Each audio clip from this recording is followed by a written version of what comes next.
उत्तर प्रदेश की कानून व्यवस्था पर ऐसा झटका लगा है जिसने पूरे पुलिस महकमे की जड़ें हिलाकर रख दी है। सोचिए, जिस वर्दी को देखकर जनता भरोसा करती है, जिसे न्याय का प्रतीक माना जाता है, वही वर्दी आज बेईमानी के दाग में डूब गई है। नाम है डीएसपी श्रीकांत शुक्ला, एक ऐसा अधिकारी जिसने ईमानदारी की शपथ लेकर सत्ता के गलियारों में रिश्वतखोरी का ऐसा साम्राज्य खड़ा किया कि सुनकर किसी के भी होश उड़ जाए। जांच में सामने आया है कि श्रीकांत शुक्ला के पास 100 से 300 करोड़ रुपए की अवैध संपत्ति है, वो भी रिश्वत के पैसों से तैयार की गई।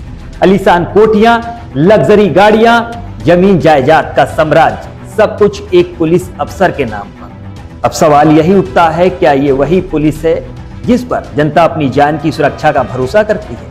आखिर कब तक आम आदमी भ्रष्ट अधिकारियों की ठगी का शिकार होता रहेगा?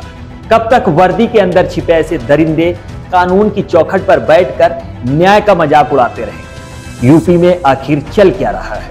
जनता न्याय के लिए दर दर भटकती है और वहां बैठा कोई अधिकारी उसकी तकदीर रिश्वत की रकम पर लिखता है। न्याय की गाड़ी जिस पर जनता भरोसा करती है, वही गाड़ी कब तक दलाली और धोखे की राह पर दौड़ती रहेगी? फिलहाल हम आपको पहले इस पुलिस अधिकारी के बारे में बताएंगे और फिर इस पुलिस अधिकारी यानी डीएसपी साहब ने अपने मामले को लेकर क्या कहा। नाम श्रीकांत शुक्ला, जो दरोगा से सफर शुरू करते हैं डीएसपी की कुर्सी तक पहुंचने वाले इस अधिकारी की करतूतें अब खुलकर सामने आ चुकी है। सवाल उठता है, क्या ये वही वर्दी है जो कानून की रक्षा के लिए पहनी जाती है, या अब भ्रष्टाचार की ढाल बन चुकी है? दरअसल 100 करोड़ रुपए की अवैध संपत्ति के खुलासे के बाद डीएसपी श्रीकांत शुक्ला को निलंबित कर दिया गया। कानून नगर पुलिस आयुक्त की रिपोर्ट पर हुई एसआईटी जांच ने पूरे सिस्टम की पोल खोल दी। जांच में उनकी आय से कई गुना अधिक संपत्ति का भंडाफोड़ हुआ है। आपको जानकर झटका लगेगा कि मार्च में श्रीकांत शुक्ला ने अपने बेटे की शादी कानपुर के सबसे आलीशान रिजॉर्ट में की थी, जिसकी कीमत 200 से 250 करोड़ रुपए बताई जाती है। सोचिए, एक सरकारी अधिकारी इतना पैसा कहां से लाया? क्या कानून की आड़ में चल रहा था रिश्वतखोरी का साम्राज्य? शादी में शहर के विधायक, सांसद और भाजपा के 18 जिलों के अध्यक्ष तक पहुंचे थे। क्या ये सब अनजान थे उस दौलत के स्रोत से? क्या जानबूझकर आंखें मूंदे बैठे थे? एसआईटी की जांच में सामने आया है कि 1998 से 2009 तक कानपुर में तैनाती के दौरान शुक्ला ने अंकुत संपत्ति बनाई। अब तक 12 स्थानों पर करीब 92 करोड़ रुपए की संपत्ति का खुलासा हो चुका है और ये तो सिर्फ शुरुआत है। शिकायतकर्ता सौरभ भदौरिया का आरोप है कि शुक्ला ने एसओजी में रहते हुए ठेकेदारी, जमीन कब्जाने और बिल्डिंग निर्माण के नाम पर करोड़ों की उगाही की। उनका दावा है कि कुल संपत्ति 200 से 300 करोड़ रुपए तक पहुंच सकती है। सूत्रों के मुताबिक शुक्ला की नोएडा, पंजाब, चंडीगढ़, उन्नाव और फतेहपुर में बेनामी संपत्तियां हैं। जांच में यह भी सामने आया है कि उनके बेटे विशाल शुक्ला ने अपने साथी अखिलेश दुबे के साथ मिलकर 33 कंपनियां बनाई, जिनके जरिए काले धन को सफेद किया गया। अब शासन इन सभी कंपनियों और संपत्तियों की जांच की तैयारी में है। शिकायतकर्ता की मांग है कि इतने बड़े पैमाने पर भ्रष्टाचार करने वाले अधिकारी को सिर्फ निलंबित नहीं बल्कि तुरंत बर्खास्त किया जाए। कुछ दस्तावेज अभी भी एसआईटी के कब्जे में नहीं आ पाए हैं, इसलिए जांच जारी है। लेकिन सबसे बड़ा सवाल, क्या सिर्फ श्रीकांत शुक्ला ही दोषी है या इसके पीछे कोई और बड़ा नेटवर्क? कौन है वो लोग जो ऊपर से ईमानदारी का मुखेटा लगाए बैठे हैं लेकिन अंदर से भ्रष्टाचार की मलाई चाट रहे हैं? क्या इन सब का भी खुलासा होगा? यह मामला भी वक्त की धूल में दब जाएगा। राजफास के बाद पूरा पुलिस महकमा सकते में आ गया है। फिलहाल अब डीएसपी ने खुद पर लगे आरोपों का जवाब दिया है। उन्होंने कहा कि मुझ पर लगाए गए सभी आरोप झूठे हैं और रिपोर्ट भी झूठी बनाई गई है। डीएसपी श्रीकांत शुक्ला ने कहा कि उन्होंने कई गैंग के खिलाफ सख्त कार्रवाई की थी। उनके पैरोकारों ने मुझे फंसाने के लिए ये साजिश रची है। उन्हें ना तो कोई नोटिस दिया गया और ना ही अपना पक्ष रखने का मौका मिला है। अगर मुझे मौका दिया जाता तो सारे दस्तावेज पेश कर देता। फिलहाल अब आगे ये देखना है कि क्या क्या खुलासे होते हैं और आगे क्या कार्रवाई होती है। मेरे अखिलेश दुबे जी से एक लीगल एडवाइजर और एक पुलिस अधिकारी के संबंध है।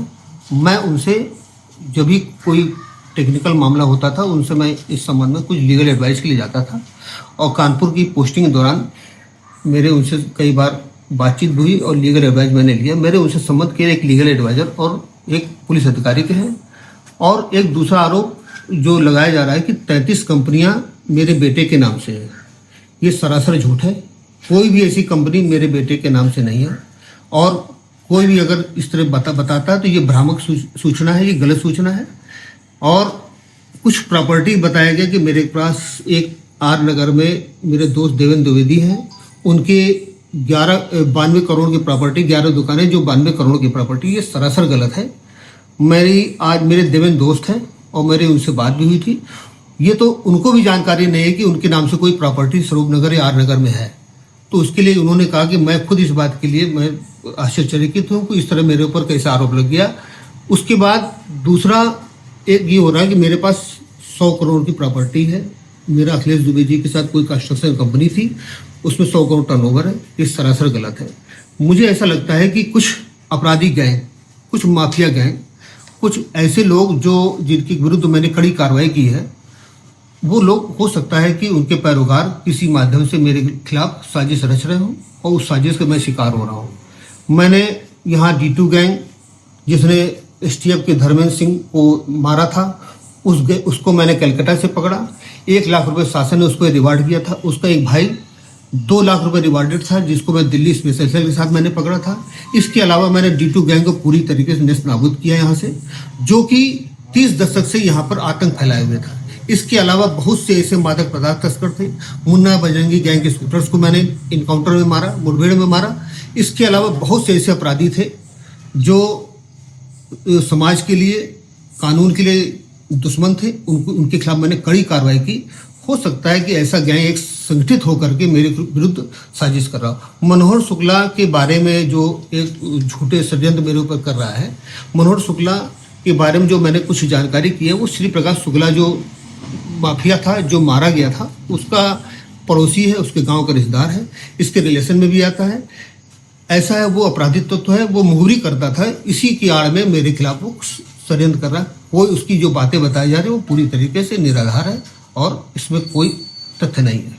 जहाँ तक SIT के द्वारा मुझे सूचना देने की बात या मेरे विरुद्ध संपत्ति की जांच के बारे में बताया गया, तो मुझे कोई भी SIT के द्वारा ऐसी सूचना नहीं दी गई कि आपके विरुद्ध या आपके पास 100 करोड़ की प्रॉपर्टी है।